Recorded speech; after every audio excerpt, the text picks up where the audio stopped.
पूजा जी आहे त्याच्यावरचा हा प्रश्न आहे. आणि दुसरा समाज जो आहे त्यातला आत्म शब्द चुकून टाकला गेला तो आहे आता पारपत्य ऐकावे असा जो शब्द.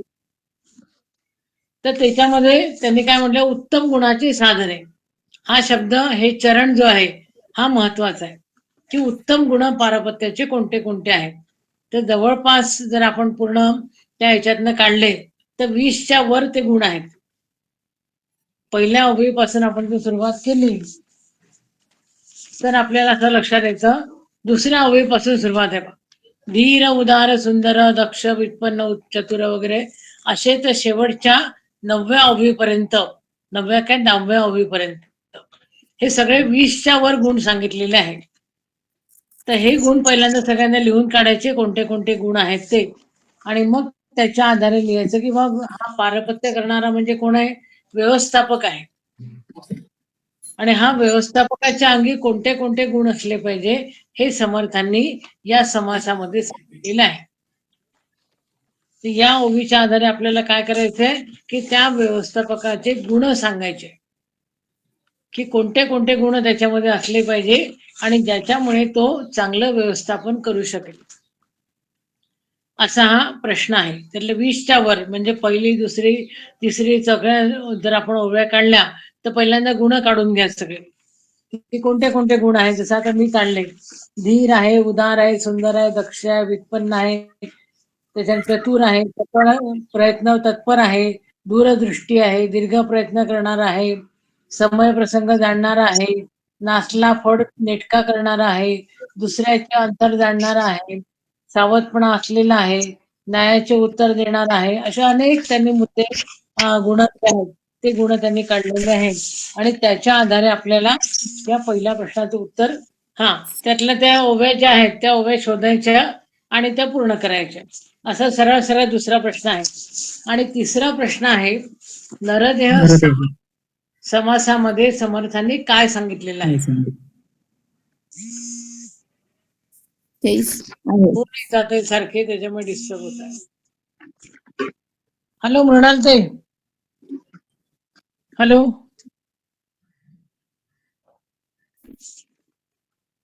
जयश्री ताई. हो ती लिंक मला मृणाल ताईंना मिळाली नाही बहुतेक. समर्थ साहित्यावर टाका म्हणा म्हणजे तिथे मिळेल सगळ्यांना. बरोबर पाठवते. हा तर तिसरा प्रश्न जो आहे की नरदेह समासामध्ये समर्थांनी त्याचं काय काय सांगितलेलं आहे. तर हा जो समास आहे या समासामध्ये आपल्याला बघायचं आहे की समर्थ काय सांगतात आहे.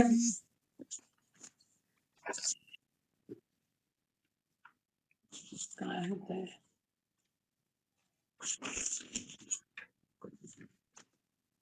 समर्थ हॅलो डिस्टर्बन्स खूप आहे मध्येच. तर समर्थ आपल्याला या समासामध्ये सांगतात आहे की सगळ्या संतांनी म्हणजे समर्थ सोडून इतर जे संत आहे या संतांनी नरदेहाला वाईट म्हटलेलं आहे पण समर्थांनी नरदेहाचं स्तवन केलेलं आहे. हा सगळ्यात महत्वाचा मुद्दा आपल्याला याच्यामध्ये समर्थांच्या साहित्यातून दिसतो की समर्थांनी नरदेहाचं स्तवन केलेलं आहे. इतर सगळ्या संतांनी नरदेहाला वाईट म्हटलेलं आहे पण समर्थांनी मात्र त्याला चांगलं म्हटलंय. कारण काय आहे की प्रत्येक जीवाचं जे ध्येय आहे ते आहे मोक्ष. प्रत्येक जीवाचं ध्येय कोणतं आहे.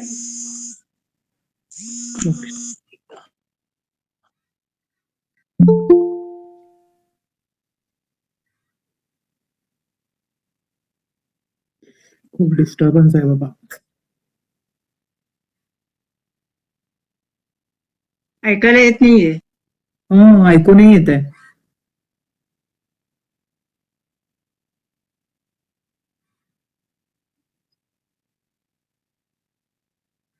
प्रज्ञा ते लेफ्ट झाल्या बहुतेक. दिसत नाहीये. लेफ्ट झालेलं आहे. दुसरी अजून कोणती मिळेल का लिंक.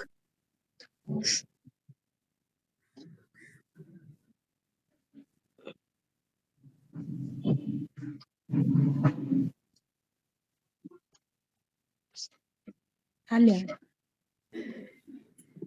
आवाज बंद आहे प्रज्ञाताई तुमचा. बर. हा, ते सारखे मुलांना फोन येतोय त्याच्यामुळे डिस्टर्ब होत आहे. झाल्या अच्छा. जॉईन. बर. हा, तर सगळ्या संतांचं जर आपण पाहिलं तर त्यांनी नरदेहाला वाईट म्हटलेलं आहे, पण समर्थांनी नरदेहाचं स्तवन केलेलं आहे. हा पहिला महत्वाचा मुद्दा सांगायचा. आणि दुसरं म्हणजे की प्रत्येक जीवाचं जे ध्येय आहे ते आहे मोक्ष. आणि हे मोक्ष जर आपल्याला साधून घ्यायचा असेल तर तो फक्त नरदेहाच्या साह्याने साधता येतो. पशुदेही नाही गती असं समर्थच म्हणतात आहे की पशुच्या याच्यामध्ये इतर जे सगळे आपल्याला देह मिळतात त्या याच्यामध्ये आपल्याला मोक्ष होत नाही. मोक्ष जो आहे हा फक्त नरदेहाच्या साह्याने आपल्याला मिळू शकतो. दुसरं असं की समर्थ म्हणतात आहे की या नरदेहाचा आपण जो उपयोग करून घेतला तर तो आपल्याला खूप प्रकाराने उपयोग करता येतो. कोणत्या कोणत्या प्रकाराने करता येतो ते पण समर्थांनी सांगितलंय की नरदेहाच्या साह्याने आपल्याला उत्तम गती मिळू शकते. नरदेहा स्वाधीन आहे, सर्व देहांमध्ये वरिष्ठ आहे. यमयातनेचं जे काय अरिष्ट आहे ते आपल्याला नरदेहाच्या साह्याने आपण दूर करू शकतो. परमार्थ नरदेहाच्या साह्यानेच करता येतो. होऊ शकतो. नरदेहाच्या आपल्याला जीवनाचं सार्थक करता येतं. हे शेवटी जे सगळे मुद्दे सांगितलेले आहेत हे सगळे मुद्दे आपल्याला या याच्यामध्ये प्रश्नाच्या उत्तरामध्ये मांडतात. की समर्थांनी काय सांगितलं या समासात, तर हे सांगितलं की नरदेहाच्या साह्याने आपण काय काय करू शकतो. हा महत्वाचा मुद्दा सांगतात. चौथा जो प्रश्न आहे तो प्रश्न असा आहे की संतांच्या सांगण्याचा सारांश काय. या प्रश्नाचं उत्तर कोणाला सापडलेलं आहे का? मला थोडं कन्फ्युजन हे होतं की आपल्याला फक्त समर्थांच्याच बाबतीत लिहायचंय की इतर संतांची तुलना करून लिहायचंय की त्यांच्या बाबत, मला ते कन्फ्युजन. याचं जे उत्तर आहे, ज्यांच्याकडे बेलसरेचा दासबोध कोणाकडे आहे ना, तोच आहे, त्या बेलसराच्या दासबोधामध्ये 11वं दशक आहे. हो, पण मग 11वं त्या दशक सुरू करण्याच्या आधी 11वं दशक, हा त्याच्या तिथे 11वं दशक, भीमदशक, त्याच्या आधी लोकन असं लिहिलंय. एक जर आपण आधी घेतो तर त्या सिंहावलोकन बघा. 10वा दशक झाल्यानंतर, हा 11व्या दशकाच्या आधी, 11व्या दशकाच्या आधी सिंहावलोकन असं लिहिलेलं आहे. म्हणजे 10 दशक संपल्याच्या नंतर.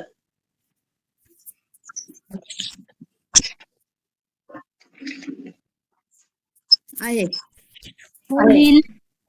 त्याच्यामध्ये दुसरा पॅरेग्राफचं शेवटचं वाक्य बघा. दुसरा पॅरेग्राफ शेवटचं वाक्य.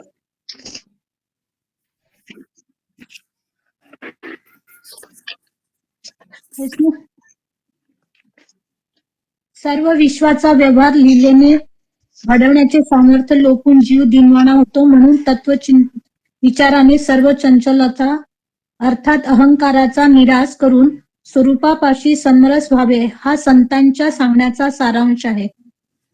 समजलं? इथे हे जे सगळे मुद्दे आहेत, हे जे पहिले 10 लिहिलेले फोन करतात ते काय करा,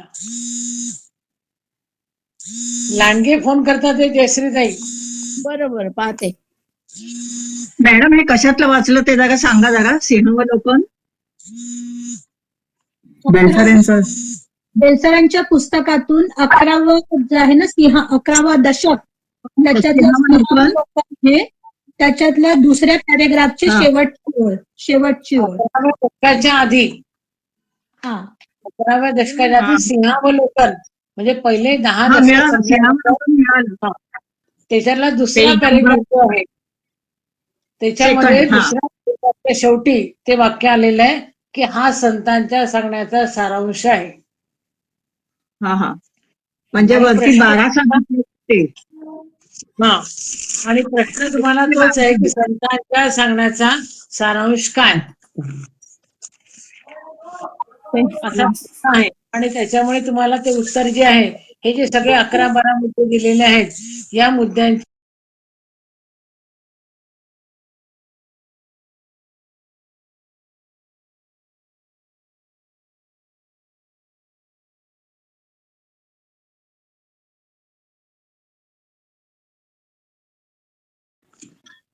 त्याच्या आधारावर लिहायचंय. त्याच्या आधारावर लिहायचं. Okay okay. हा बाकी बाकी बाकी लिहिण्याची काही गरज नाही, फक्त त्यांनी त्याचं त्याच्यात काही द्यायचं नाहीये. ते बाकी लिहिण्याची गरज नाही. या 11-12 मुद्द्यामध्ये सगळा सारांश आलेला आहे. बरं. तेच विचार करत होती मी की भीमदशक मध्ये इतके सगळे वेगवेगळे समास आहेत, त्या सगळ्या 10 समासांचं लिहायचंय का काही? नाही, फक्त प्रश्न तुम्हाला यासाठी विचारलेला आहे की तुम्ही फक्त दासबोध वाचता की त्याच्या आजूबाजूचं काही आहे दुसरं काही असतंय. म्हणून त्याने अच्छा. सिंहावलोकनमध्ये ते उत्तर क्ल्यू आलेलं आहे. आणि म्हणून 11वा दशक फक्त हा क्ल्यू दिलेला आहे की 11व्या दशकाच्या आसपास याचं उत्तर आहे, तुम्ही ते उत्तर शोधून घ्या. हा आता पुढचा हो, प्रश्न हो. आहे. पुढचा प्रश्न आहे, समर्थांनी शिवरायाचा गौरव कसा केलेला आहे? या प्रश्नाच्या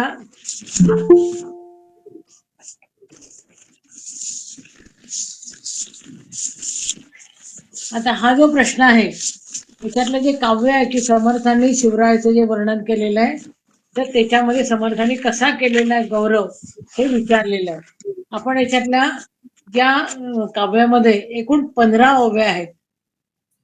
लक्षात आलं? हो हो. 15 ओव्या आहेत आणि पहिल्या 6 ओव्यांमध्ये शिवरायांची 32 लक्षणं त्यांनी सांगितलेली आहेत. किती लक्षणं सांगितलेली आहे? 32. हो हो. आता ही 32 लक्षणं याचा अर्थ की 32 लक्षणं असलेला पुरुष, ज्याला आपण पुरुषोत्तम असं म्हणतो, ज्याच्यामध्ये 32 लक्षणं आहेत असा जो पुरुष असतो त्याला पुरुषोत्तम असं म्हणतात. आणि म्हणून त्यांनी 32 लक्षणं शिवाजीराजांची या पहिल्या 6 ओव्यात सांगितलेली आहेत. हे सगळे विशेषण आहेत त्यांचे की नरपती, हयपती, गजपती वगैरे असे सगळे. तर एवढी विशेषणं असणारा जो माणूस आहे, जो पुरुषोत्तम आहे, त्याचं वर्णन सगळं त्यांनी या काव्यामध्ये केलेलं आहे. बाकी मग आपल्याला शिवाजीराजांचं बरंचसं माहिती आपल्याला माहिती आहे, त्याच्या आधारे आपल्याला याचं उत्तर मला असं वाटतं लिहिता येईल. फक्त हे महत्वाचे मुद्दे जे आहेत ते मुद्दे आपण लिहायचे. ते मुद्दे असे की 7 आणि 10 या 2 ओव्यांमध्ये, पहिल्या 6 ओव्यांमध्ये काय दिलेलं आहे? 32 लक्षणं दिलेली आहे. 7 आणि 10 ओव्यांमध्ये तत्कालीन परिस्थिती सांगितलेली आहे.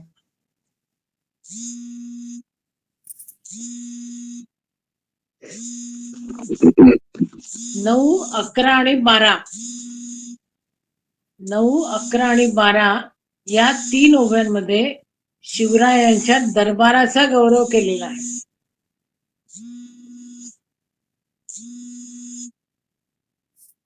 9, 11 आणि 12 या 3 ओव्यांमध्ये शिवरायांच्या दरबाराचा गौरव केलाय. आणि शेवटच्या 3 ओव्यांमध्ये धर्मस्थापनेची कीर्ती सांभाळली पाहिजे ही सूचना केलेली आहे. शेवटच्या 3 ओव्यांमध्ये धर्मस्थापनेची कीर्ती सांभाळली पाहिजे ही सूचना केलेली आहे.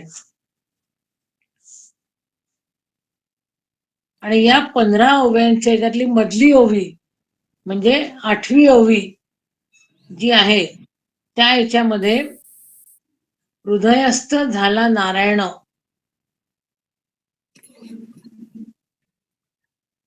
आणि याच्यात या 8व्या ओवीमध्ये जे मुद्दे आलेले आहेत, देव, धर्म, गो आणि ब्राह्मण. देव, धर्म, गो आणि ब्राह्मण या 4 पदांचा उल्लेख केलेला आहे. देव, धर्म, गो, ब्राह्मण याचं रक्षण शिवाजीराजांनी कसं केलं ते आपल्याला थोडक्यात या याच्यामध्ये सांगायचं आहे. त्याच्यानंतरचा जो प्रश्न आहे तो आहे उदासीन हा काळ कोठे न कंठे असे समर्थ का म्हणतात.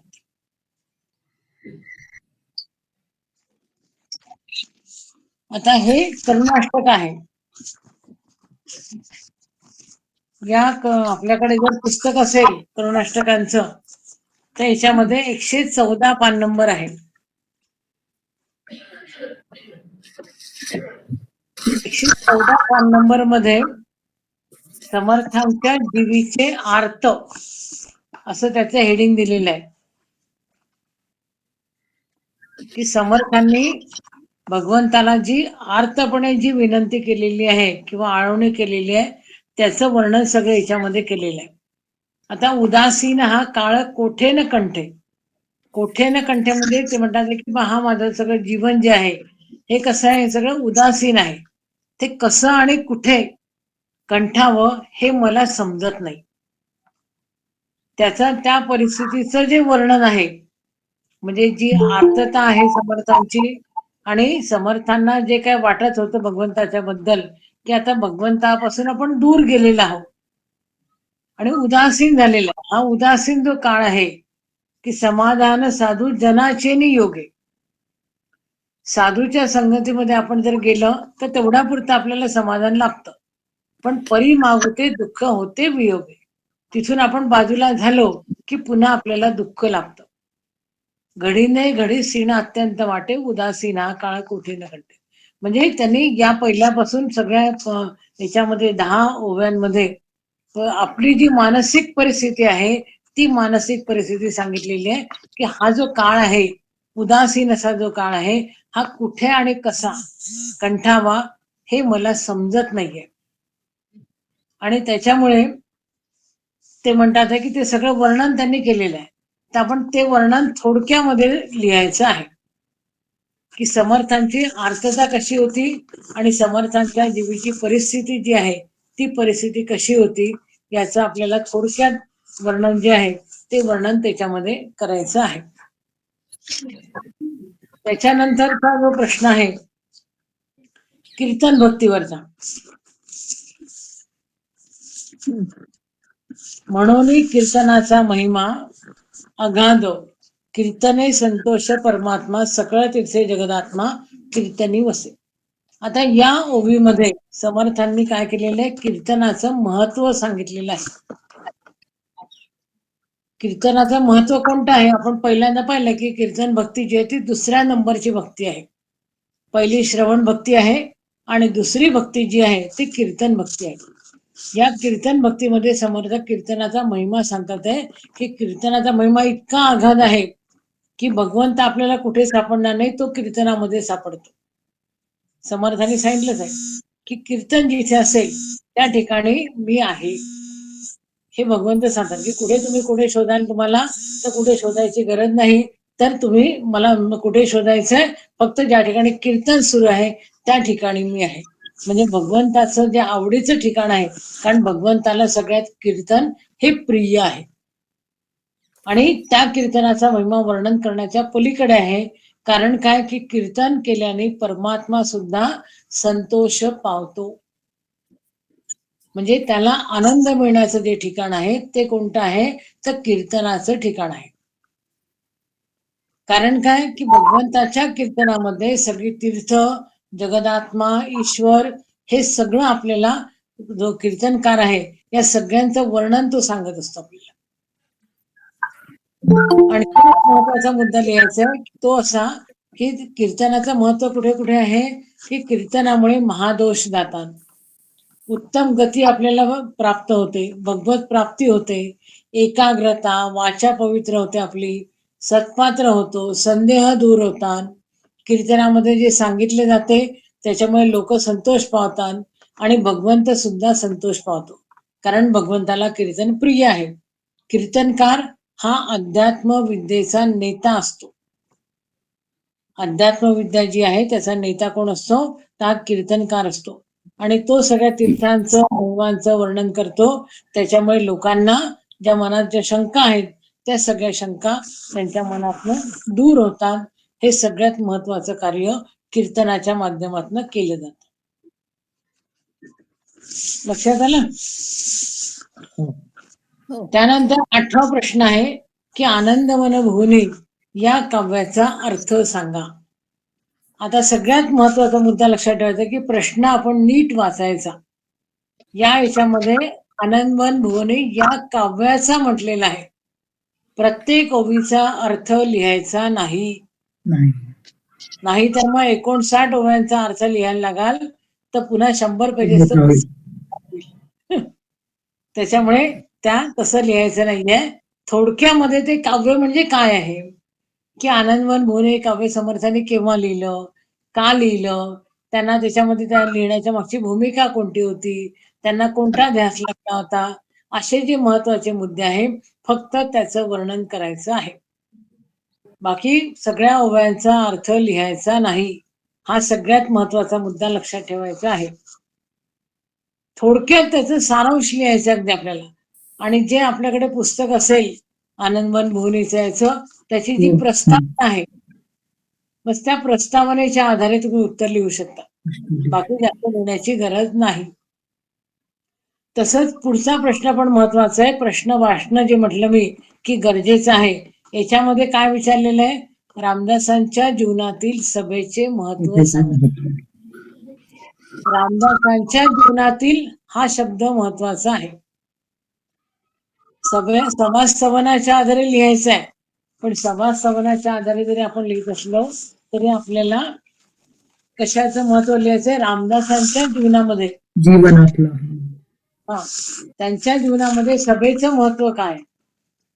आता पहिल्यांदा सभा म्हणजे काय हे आपण लक्षात घेतलं पाहिजे. सभा याचा अर्थ व्याख्या अशी लिहिलेली आहे. कोणा लिहायची असेल तर लिहून घ्या, नाहीतर कुठेतरी सापडेल तुम्हाला की पूर्वनियोजित वेळी म्हणजे त्याची वेळ आधी सांगितलेली असते. पूर्वनियोजित वेळी आणि स्थळी, हा पूर्वनियोजित वेळी आणि स्थळी हम्म. ठरलेल्या विशिष्ट कार्यासाठी एकत्र जमणाऱ्या मर्यादित जनसमूहाला सभा असे म्हणतात. मॅडम जरा जन परत एकदा ठरलेल्या विशिष्ट कार्यासाठी नाही, विशिष्ट कार्यासाठी एकत्र जमणाऱ्या मर्यादित जनसमूहांना जमणाऱ्या मर्यादित जनसमूहाला सभा असे म्हणतात.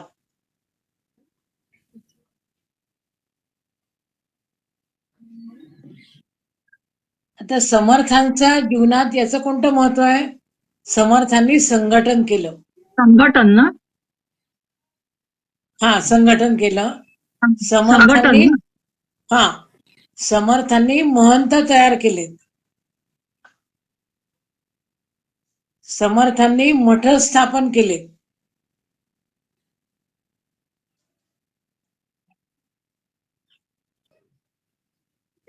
त्यांनी उपासना सुरू केली.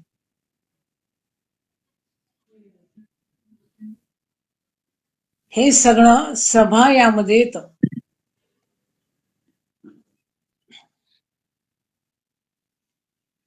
समर्थांनी संघटन केलं, समर्थांनी मठ स्थापन केले, उपासना सुरू केली, महंत तयार केले, हे सगळं सभा यामध्ये येतं. मग पुन्हा तत्कालीन परिस्थितीच्या बद्दल पुन्हा लिहायचं का 2-4 ओळी? तत्कालीन परिस्थिती नाही लिहायची. नाही ना. नाही. समर्थांची सभा यासाठी सभेचं काय महत्व आहे तेवढंच लिहायचं की समर्थांचा जो महंत आहे. आपण आता याच्यामध्ये सभेच्या याच्यामध्ये पहा, समर्थांनी काय म्हटलंय की या ठिकाणी आध्यात्मिक सभेचं म्हटलेलं आहे. हम्म. ते जर वाचाल सभा संबंध तुम्ही ते तिथे काय सांगितलंय समर्थांनी की आध्यात्मिक सभा म्हटलंय. मग आध्यात्मिक सभेमध्ये काय येतं? कीर्तन आणि प्रवचन.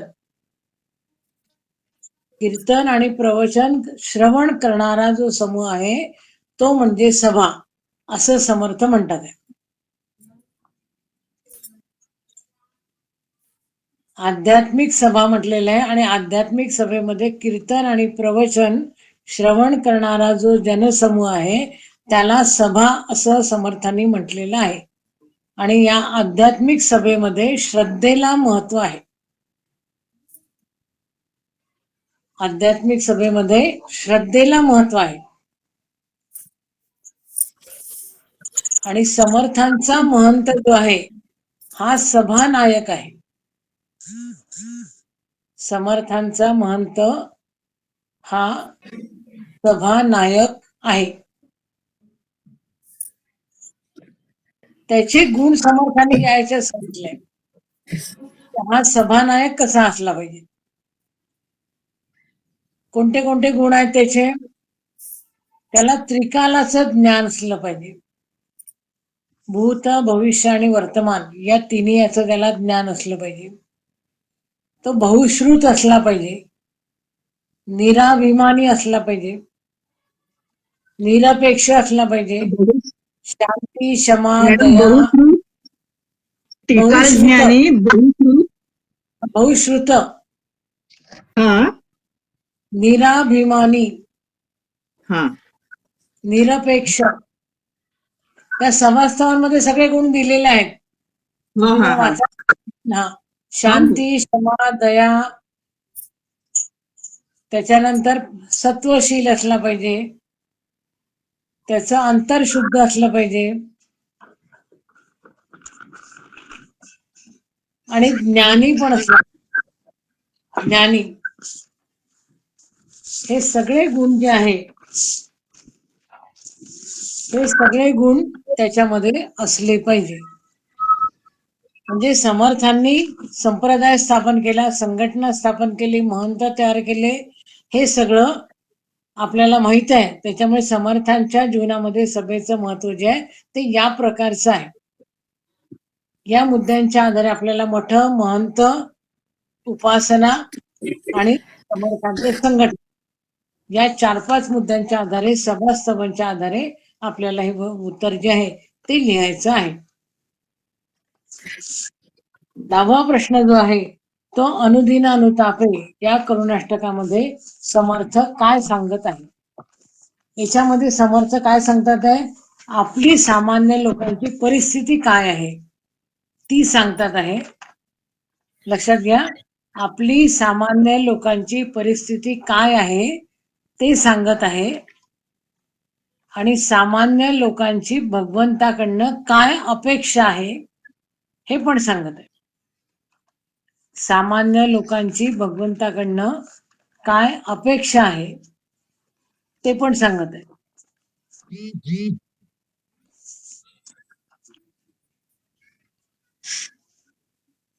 जसं दुसरं कडवं याच्यातलं, भजन रहित रामा सर्वही जन्म गेला, स्वजन जनधनाचा व्यर्थ म्या स्वार्थ केला, रघुपती मती माझी आपुलेशी करावी, सकळ तजिनी भावे कास तुझी धरा. म्हणजे तू काय केलं पाहिजे, मी काय केलं पाहिजे आणि माझी परिस्थिती काय आहे, हे तीनही मुद्दे प्रत्येक कडवं तुम्ही जर वाचाल तर तुम्हाला लक्षात येतं की पहिले परिस्थिती काय आहे, मी काय केलं पाहिजे, माझी काय करायची इच्छा आहे आणि भगवंतांनी काय केलं पाहिजे. अनुदिन अनुतापे तापलो रामराया हे आपली परिस्थिती झाली. परमदिन दयाळ निरसी मोहमाया ही भगवंताकडनं अपेक्षा. अचपळ मन माझे नावरे आवरिता, तुझं विण सीण होतो धावरे धावात. इथे मी काय करायचंय, माझं काय, मला काय करायचंय की माझं मन मला आवरायचंय, जे आवरलं जात नाही.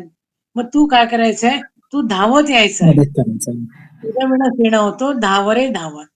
म्हणजे तू काय करायचंय, मी काय करतो आहे, मला काय करायची इच्छा आहे आणि परिस्थिती काय आहे, या सगळ्याचं वर्णन हे समर्थांनी खूप सुंदर रीतीने प्रत्येक कडव्याचा जर आपण विचार केला तर याच्यामध्ये 3-4 मुद्दे आपल्याला दिसून येतात की आपली सध्याची परिस्थिती, सामान्य लोकांची परिस्थिती काय आहे, मला काय करायची इच्छा आहे, तू काय करावं अशी माझी अपेक्षा आहे, हे सगळं वर्णन आपल्याला याच्यामध्ये समर्थांनी सांगितलेलं आहे. हे भरपूर मोठं आहे, 15 कडव्यांचं एकूण काव्य आहे आणि त्याचा अर्थ पण आपल्याजवळ आहे सगळ्यांजवळ. त्या अर्थाच्या आधारे आपल्याला लिहायचंय की आपलं सामान्य लोकांचं जीवन जे आहे की प्रतिदिन प्रतितापाने पोळलेलं असं जे आहे त्याच्यातून आपल्याला सुटका करून घ्यायची. मग सुटका करण्यासाठी देवानी पण काहीतरी केलं पाहिजे आणि आपणही काहीतरी केलं पाहिजे. समर्थांनी मी आधी सांगितलं की करुणाष्टक समर्थांनी समर्थांसाठी लिहिलेली नाही, तर ती आपल्यासाठी लिहिलेली आहे. त्याच्यामुळे आपण काय आहोत ते लिहिलेलं आहे, आपण काय केलं पाहिजे ते पण सांगितलेलं आहे आणि भगवंताने आपल्यासाठी काय केलं पाहिजे ते पण सांगितलेलं आहे. हे सगळे मुद्दे आपल्याला या 15 कडव्यांच्या आधारे लिहायचे आहेत. मला असं वाटतं आता एवढं ही जी सगळी मी माहिती सांगितली, याच्यावर कोणाला काही अडचणी असेल तर विचारा. तुम्हाला जर काही अजून शंका असतील तर मला विचारा. ना आनंदवन भुवनी बद्दल विचारायचं आहे, कारण मी त्या दुसऱ्या लिंक वरती अडकून गेली आणि मला काहीच समजलंच नाही त्याचं. बरं, तर आनंदवन भुवने जे काव्य आहे याचा आपल्याला पूर्ण कडव्यांचा अर्थ लिहायचा नाही. हे सगळ्यात पहिले महत्वाचा मुद्दा लक्षात घ्या. आपल्याला काय लिहायचंय ते काव्य कसं आहे त्या काव्याच्या बद्दलची माहिती आपल्याला थोडक्यात लिहायची आहे. आपलं जर पुस्तक असेल तर त्याची जी प्रस्तावना आहे त्या प्रस्तावनेमध्ये ती माहिती आलेली आहे आणि समर्थांनी हे काव्य का लिहिलं, कुठे लिहिलं, केव्हा लिहिलं आणि या काव्याचा उद्देश काय होता, त्यांना कोणता ध्यास लागला होता, ही फक्त माहिती लिहायची आहे. प्रत्येक कडव्यांचा अर्थ लिहायचा नाही. 59 कडव्यांचा अर्थ जर तुम्ही लिहायला लागाल तर पुन्हा पुस्तक तुमचं तयार होईल. त्याच्यामुळे पुन्हा तुम्हाला ते करायचं नाही. आणि हे मानस पूजाचं जे त्यांनी जे ओळ दिली आहे त्याच्यामध्ये म्हणजे छापण्यामध्ये फरक आहे की लिहिण्यात फरक आहे, काय? ते चुकीचा आत्मा नाहीये, आता पारपत्य ऐकावे असा आता तो शब्द आहे. हा. आणि उत्तम गुणाचे आघवे. आगावे म्हणजे सगळे गुण. आपण अवघे म्हणतो, अवघे न म्हणतात तो तेव्हा समर्थांच्या काळी आघवे असा शब्द वापरला जायचा. आपण अवघे म्हणतो, अवघे गुण. तर अवघे नाहीये तो शब्द, खरा जो शब्द आहे तो आघवे आहे. तो समर्थांच्या कालीन होता. आता आपण अवघे गुण असं म्हणतो, पण समर्थांची आघवे असं म्हणायचे. आणि ते सगळे गुण जे आहेत जवळजवळ 20-25 वर गुण आहेत त्या गुणांच्या आधारे आपल्याला पहिल्या प्रश्नाचं उत्तर लिहायचं आहे. म्हणजे महंतांच्या गुणांवरती का? महंतांच्या गुणावरती नाही, व्यवस्थापकाच्या गुणावरती. अच्छा, व्यवस्थापकाच्या. पारपत्य याचा अर्थ व्यवस्थापन. व्यवस्था.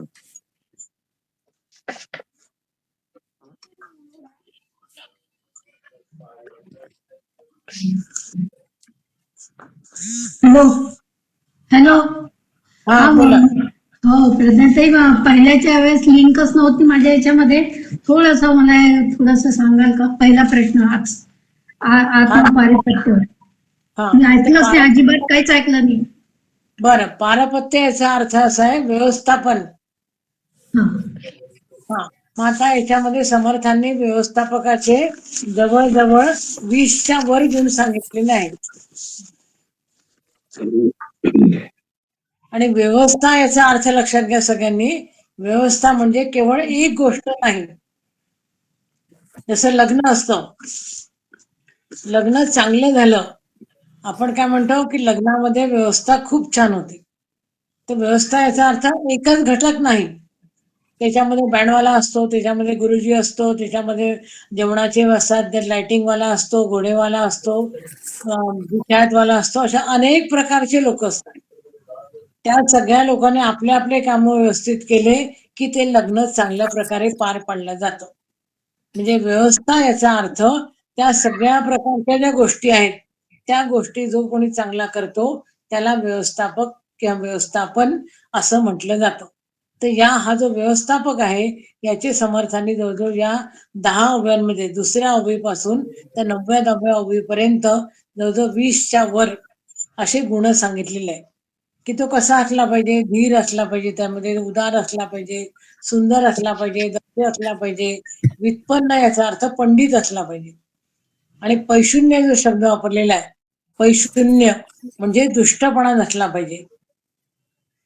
अहरग्र याचा अर्थ पुढाकार घेऊन काम करणारा असला पाहिजे, सगळ्यांना घेऊन चालणारा असला पाहिजे, समय प्रसंग जाणणारा असला पाहिजे, नाचला पण मोजका करणारा असला पाहिजे, बाष्कळपणा न करणारा असला पाहिजे, सारासार विचार करणारा असला पाहिजे, हे सगळे गुण त्याच्यामध्ये असले पाहिजे आणि त्या गुणांच्या आधारे त्याने व्यवस्थापन केलं पाहिजे आणि ते व्यवस्थापन जो करतो तोच खरा चांगला व्यवस्थापक होऊ शकतो असं समर्थ या काव्याच्या आधारे आपल्याला सांगतात.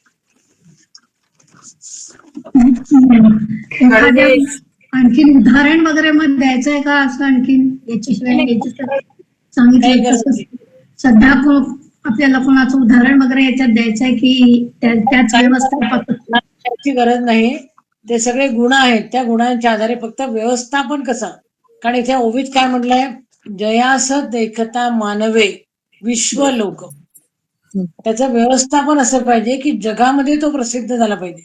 तसं आपल्याला माहिती आहे शेगावचं व्यवस्थापन जे आहे ते सगळ्या जगात प्रसिद्ध आहे. तसं व्यवस्थापन करणारा तो असला पाहिजे. हे समर्थ उत्तम गुणांना याच्यात महत्व कशाला दिलेलं आहे, समर्थांनी उत्तम गुणांना महत्व दिलेलं आहे. ते गुण आपण पुन्हा पुन्हा वाचायचे, लिहायचे, म्हणजे आपल्याला ते गुण कोणते आहेत ते माहिती.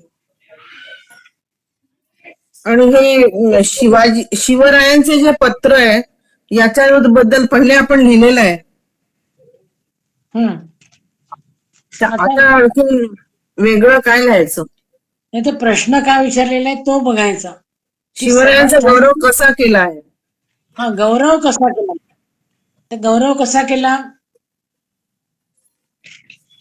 तेव्हा पत्र गौरव कसा केला सांगा. त्यांना भूपती महीपती असं सगळं म्हटलंय ना. नाही, आपण आता एखाद्याचा आपल्याला सत्कार करायचा आहे, एखाद्या माणसाचा आपल्याला सत्कार करायचा आहे, काय काय करतो आपण,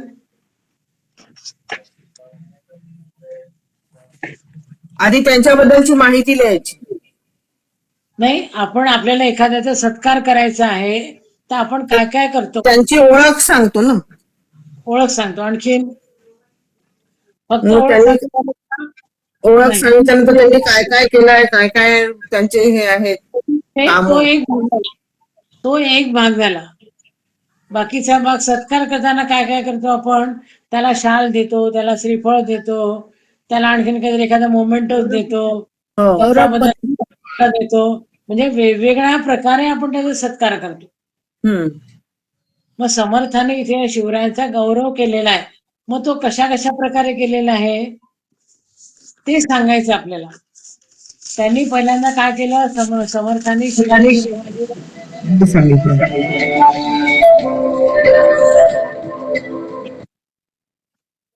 समर्थांनी काय केलं पहिल्यांदा, ऐकायला येत आहे का? हो. समर्थांनी पहिल्यांदा काय केलं, शिवाजी राजांचे 6 ओव्यांमध्ये 32 विशेषण सांगितले. हा, हॅलो, हो ऐकू येते.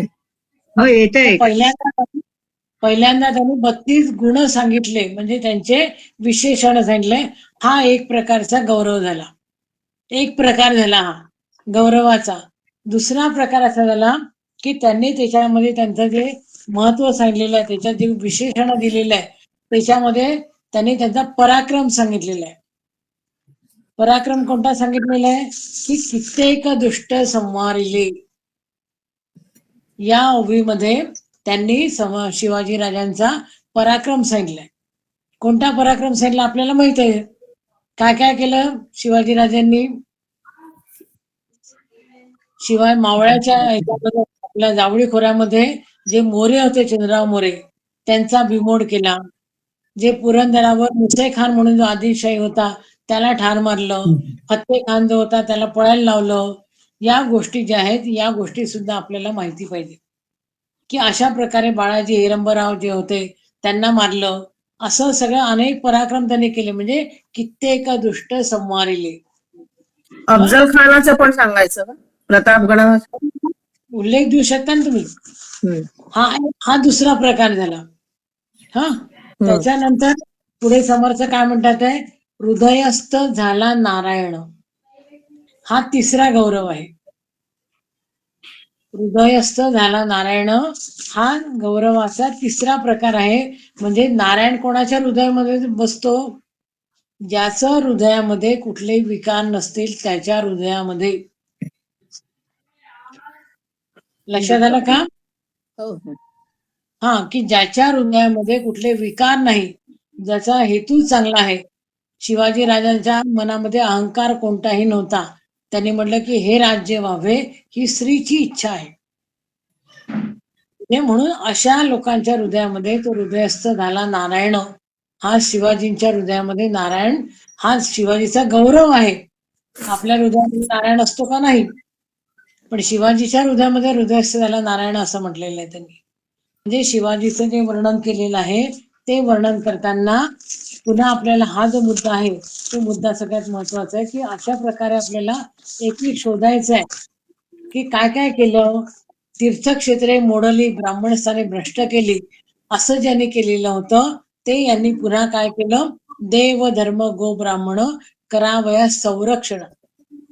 हा पुढचा त्यांचा गौरवाचा मुद्दा आहे, की जिथे सगळं तीर्थक्षेत्र मोडली होती, ब्राह्मण स्थाने नष्ट झाली होती, सगळं पृथ्वी आंदोळली होती.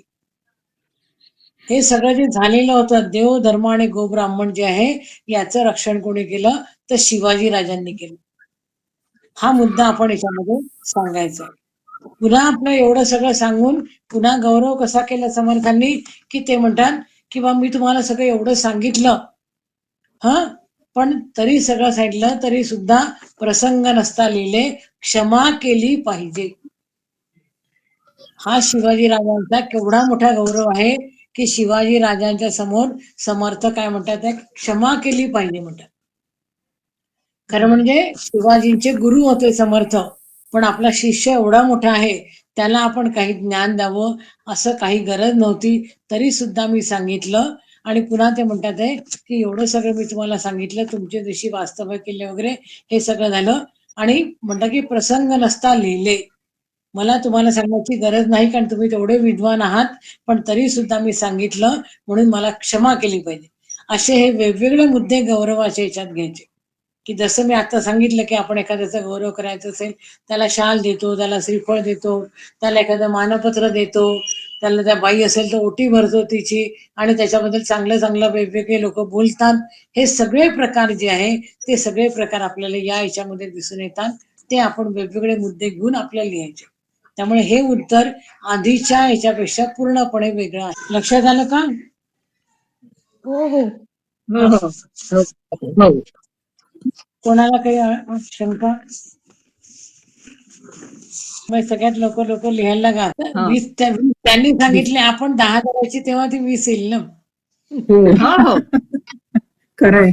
ऐक, आपण जरा 15 दिवस आधी धरायचं, म्हणजे मग तोपर्यंत तेवढा वेळ बरोबर जातोच. आहे. कुठे आपल्याला गावाला जायचं असलं तर आपण म्हणतात की 8 वाजता निघू, तेव्हा आपण 8:30ला निघतो. जसं आता आपण म्हटलं ना की समर्थांनी शिवाजींना काय म्हटलंय की प्रसंग नसता लिहिले,